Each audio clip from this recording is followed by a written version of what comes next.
MCX IPF presents A Monk Who Trades. Do I look like I wear saris?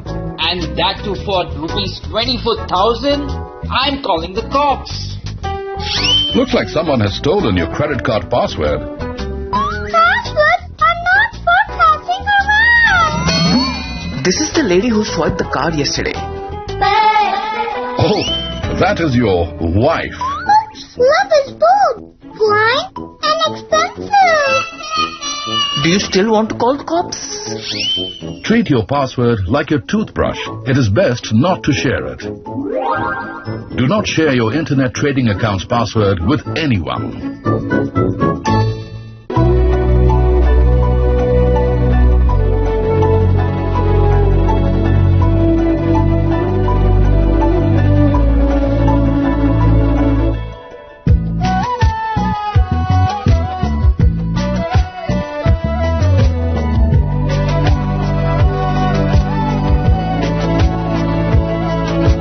अगर देखना है कुछ ऐसा तो आइए eco retreat Odisha.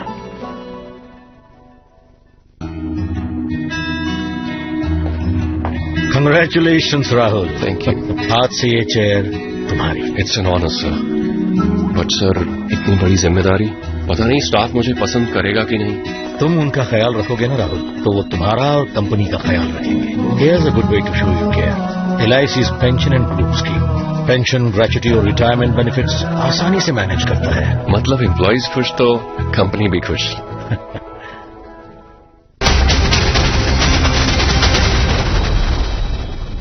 Coming through in PSUs. I think one pocket we didn't touch upon in your overall strategy, Hiren, is commodities. What are you making of the kind of run that we're seeing there? Also, of course, keeping an eye on developments in global markets and how we're reacting to that. But what's your sense?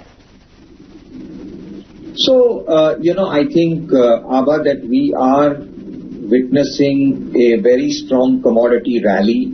There has been an underinvestment in the commodity space for several years. And I think that with all the major economies of the world, putting in large amounts of stimulus and spending focus on infrastructure around the globe, I think that commodities should enter a very good era over the next couple of years. Having said that, I think in the near term, we've seen a very strong rally.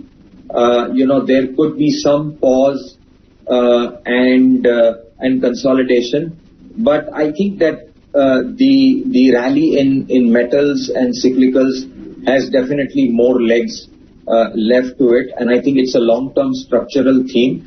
And as long as the dollar remains under pressure and the central banks continue to keep monetary policy loose, China has recovered very strongly. The economy has also been relatively strong, and I think therefore, and I think every country has put some sort of import barriers. There is, some sort of focus on inward spending, more like the Atmanirbhar Bharat that we have in India, and I think that is likely to, amp up the metal story globally. So I think, we are onto something structurally great there.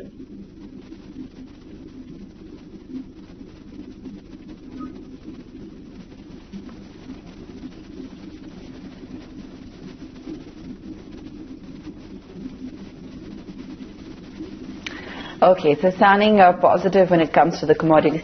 Hiren, any near-term risks as you foresee it? I think this time in terms of domestic factors, there's not much expected in the near term. Budget seems to be, you're quite priced in. I don't think any big surprises are expected, at least for the moment.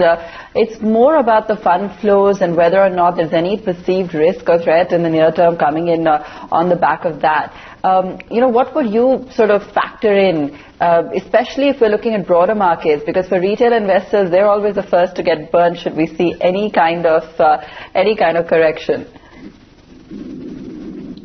So I think from a macro perspective, I think the biggest risk that I see is if there is a disorderly rise or a very quick rise in inflation. Oil prices have started to move up.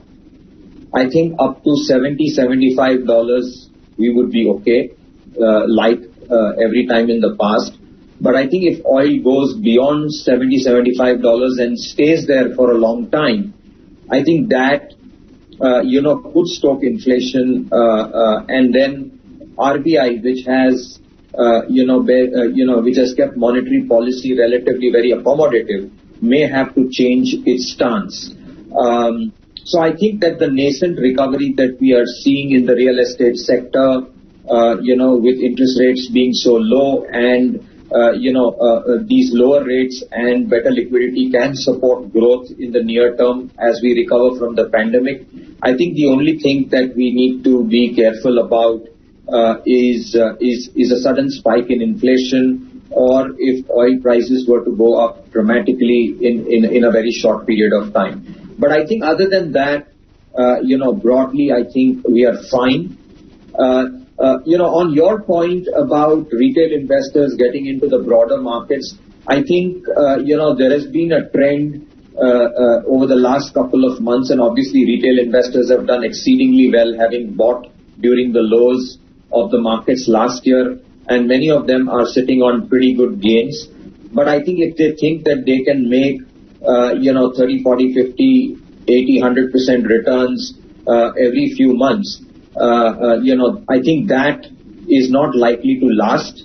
It never lasts. There is a phase in the market where momentum is very strong and you can invest on your own and make money. But I think that if money making was so easy, then I think nobody would actually do anything else. So I think people have just to be careful not to get carried away by the momentum. Stick to good quality companies, because usually what happens is when the broad markets tend to do well, the good, the bad and the ugly, everything moves up. The tide pulls up all boats. And when the tide goes down, then, things become very, very difficult. So I think we should have reasonable expectations of returns. But having said that, I think we continue to be very, very bullish on the broad markets over the next 24 to 36 months.